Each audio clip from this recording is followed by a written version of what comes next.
Hey you Stygian Dogs, it's August 13th and this marks the release of issue number 23 of Conan the Barbarian from Titan Comics and Heroic Signatures. Titled A Nest of Serpents, Part 3, Power and Influence. Jim Zub and Fernando Dagnino return for another fantastic installment in this excellent arc. We'll take our usual thorough look at the book, plus we'll look at potential inspiration for Roy Thomas's Zula. But first, while you go out and buy it, let's catch up with events from the previous issue and then take a look at this month's covers. As Amra the Annihilator finds glory in the crimson-coated spectacle of Kashata's gladiatorial arena, Athir Bast has leveraged her slave success into prestige amongst the ruling elite, garnering the attention of the Master of the Black Ring. All the while, a mysterious cloaked figure watches, ever-present, never speaking.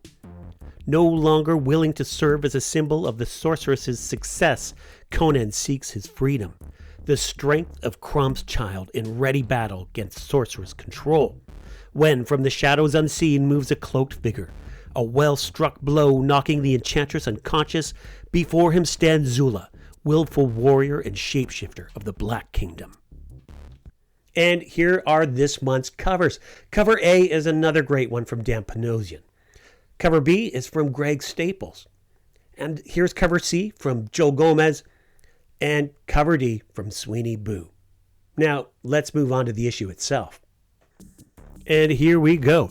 I'll flip through the book, present a few close-ups of panels. I'll try not to read too much verbatim, but I will outline the general plot and happenings. I want you to be curious and to grab your own copy.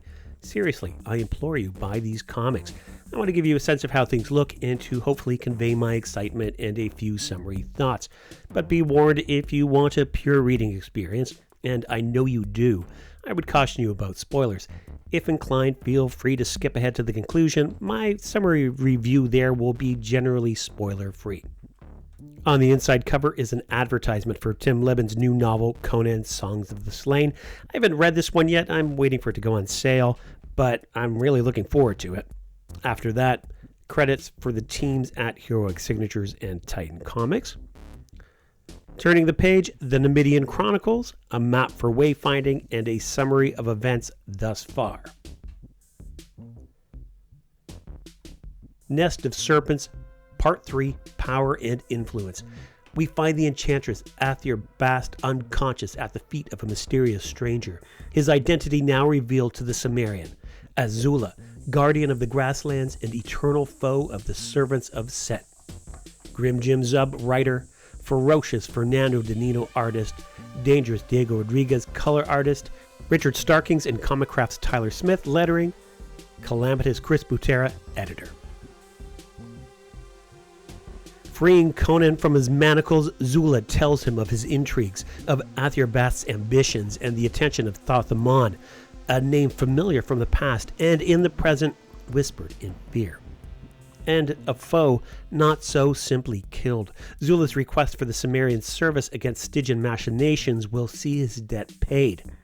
Conan agrees, adding Livia's freedom to the bargain. But first, they must attend to the serpentine sorceress. Athir Bast is bound, and Zula the man becomes Zula the woman, in a ritual performed from the blood drawn forth from a blade's clean cut. Zula's transformation is complete, and she's a meeting to keep with Thoth-Amon this night. Given that the disguise will disappear at day's break, time is of the essence. Strong and silent, the Cimmerian serves as the swaggering sorceress's sentinel. Their confidence carries them through the streets of Kashata. Until suspicions are aroused in more notorious quarters. A demand to discuss business dealings sworn in sorcery and blood betray them. Crom's damned devils, no time to tarry. The Cimmerian's first strike is swift and severe. The companion's quick counterattack cuts Conan. Zula contends with the magical menace as Athir Bast's pledges and pacts are revealed as naught but lies and treachery in the pursuit of power. The serpent's spells are silenced while Conan's iron fist finishes his foe. The moment's melee a grim surprise for the morn. Wound-bound, the pair navigate the twisting alleys to arrive at their destination, the Temple of Set. Entrance granted to Atherbast and her bodyguard, but this once. The ominous stillness, broken by the Archmage's fearsome voice, and a demand to enter and be at peace. Lady Atherbast is most welcome in Thoth-Amon's inner sanctum, and what a fun look at the master of the Black Ring's lair. Refreshment is offered, Stygian wine. Poisoned? No, for if he wanted her dead, a corpse she would be. The sorcerer notes Atherbast's recent ascent, her keen initiative in sorcerer's skill, and her eye for talent. Amra, is it? Like the brigand of the Black Coast? An identity denied. Rather, he is one who is loyal to our cause. Indeed, the cause is the fervent future to be discussed. Allegiances have shifted. Talsadum's death cult can no longer be counted on for support. Netok, the Veiled One, preposterously seeks to ignore Set's grand plan. Conan considers whether it is time to end the sorcerer's evil reign, wonders at what dark magic is about, and the moment is gone. Zula, as Atherbast speaks of Stygian war with Kush and Shem. How can battle be waged against both? Thoth-Amon speaks of enigmatic messages from Set. This will not be a war for soil and riches. Powers move amongst the constellations, threats greater than anything that's come before, and a line will be drawn between the weak and the strong. And Atherbast, in her ambition, is strong enough to serve as a fine mother to Set's brood that gathers beneath Kashata. With Set's blessing, she could move beyond mortal limitations. But wait! She has already been marked by Set. The air crackles with dark energy as Thoth-Amon changes, questioning Atherbast's claims of alliance. Is she instead a rival? A damned usurper? Screams both mortal and monstrous erupt, Thoth-Amon's rage manifesting as an inhuman torrent beyond comprehension. Is he being tested? Is he unworthy? He would slay all in Set's name to build a world for her children. Conan pushes forward against the screeching storm, ready to slay this man of magic most unholy. The madness ends in an eerie echo of calm. No, there will be no fight this day. Atherbast's champion is admirable in the protection of his charge. Allies they shall be. The audience ends as dawn breaks. The warriors make a desperate dash as the disguise disappears, returning to find Atherbast gone. When an ear-splitting siren breaks the stillness, every sorcerer and sentry in this Stygian city of snakes will seek them out. To be continued. So ends issue number 23 of Conan the Barbarian from Titan Comics in Heroic Signatures, the penultimate release of the series' second year. I can't believe I've been doing this for almost 2 years now. And how about that quality time spent with Thoth-Amon? Seems like a normal chap. I really enjoyed this issue. As with the previous two, it just feels different, rewarding. And man, I'm so pleased with Fernando Dagnino's work. I'm stoked to see what he offers us in issues 26 through 28. And how about some of those tasty Easter eggs Jim Zub had on offer? Join me in the conclusion for more. Opposite, the final page, an advertisement for the Conan the Tower of the Elephant Illustrated Edition. I'm looking forward to grabbing this one for my son. Following the ad, this month's covers gallery. And after the covers gallery, on to part 23 in Jeffrey Shanks' series of essays, titled Stygia, Land of Sinister Sorcery and Dark Mystery, Part 2. We begin with a segment from Robert E. Howard's The Hyborian Age. The survivors of that civilization have come westward. They fall upon that mysterious pre-human kingdom of the south and overthrow it, substituting their own culture, modified by contact with the older one. The newer kingdom is called Stygia, and remnants of the older nations seem to have survived and even been worshipped after the race as a whole had been destroyed. Jeff begins. While Howard never provided a full historical record of Stygia as one of the oldest and most mysterious civilizations of the Hyborian Age, his various stories and background writings, especially his pseudo-historical essay The Hyborian Age, provide a picture of how the kingdom came to be. In the call story Riders Beyond the Sunrise, we find reference to the river Styges, an early form of the river Styx in the mysterious lands east of Velusia.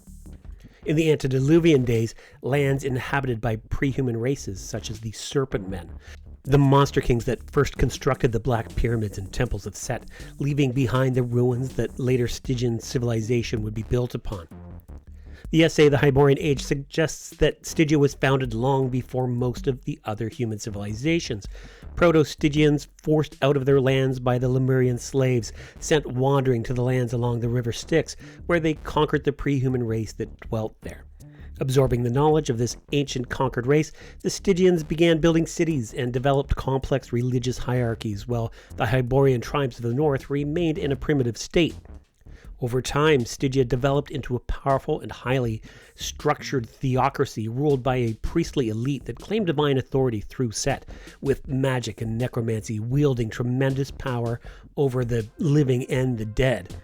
Stygia would dominate the Black Kingdoms to the south, its hegemony eventually extending over the lands of Shem until the rise of the Acheron Empire, heavily influenced by sorcery and the worship of Set.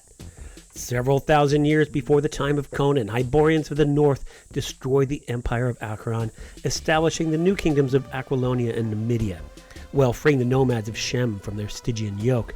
It was then that the river Styx became Stygia's northern border. Remaining isolated for much of the rest of its history, its civilization became stagnant, unable to shed its attachment to its entrenched traditions, its rulers obsessed with maintaining power rather than growing an empire. After cataclysm and decline, the Hyborian Age would come to an end, and from Stygia's remnants would rise the civilizations of Egypt and Mesopotamia. Jeff closes his essay with the following.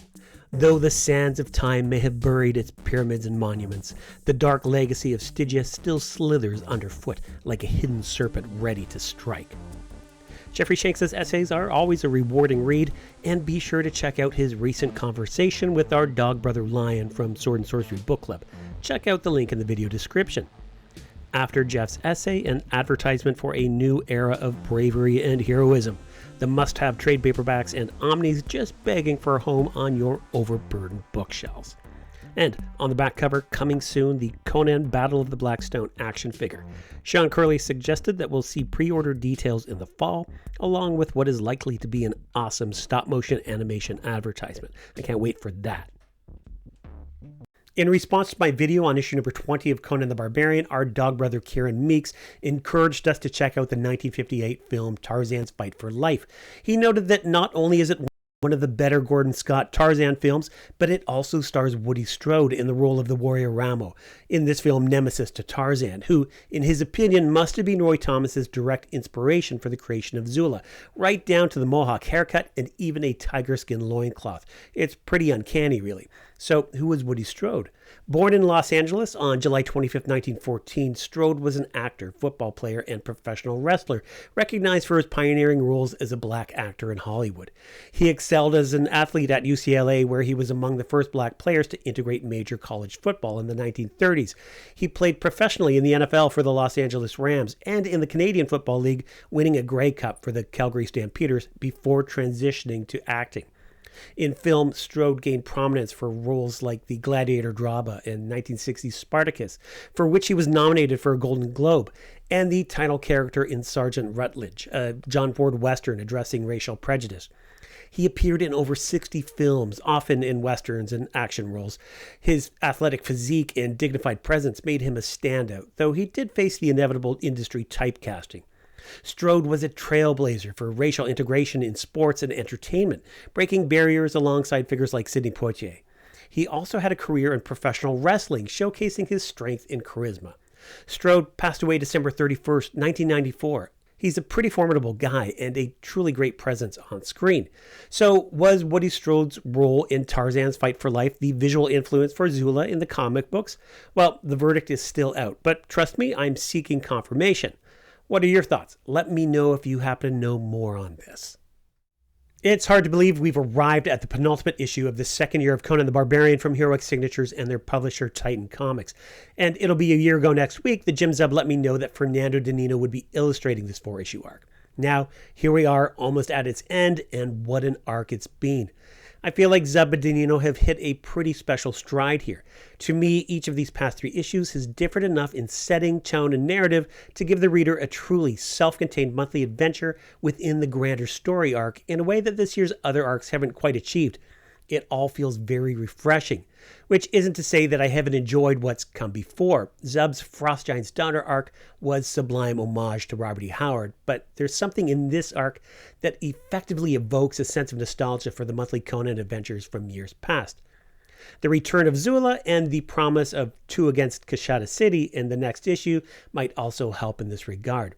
There are just so many nice touches here, largely in the many pages of quality time spent with Thoth-Amon, where we bore witness to the zealously maddened sorcerer and his perhaps neurotic thirst and grasp for power.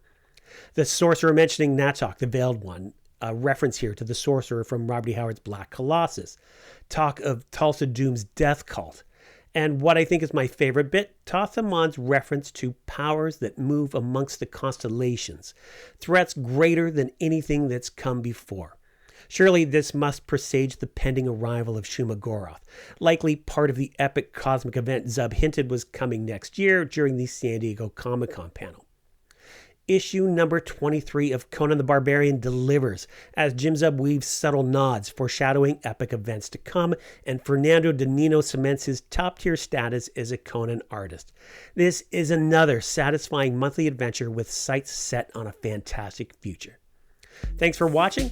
Like and consider subscribing. Fan Expo Canada is next week, so I hope to share some highlights from my time there. And until next time, take it easy, you Stygian Dogs.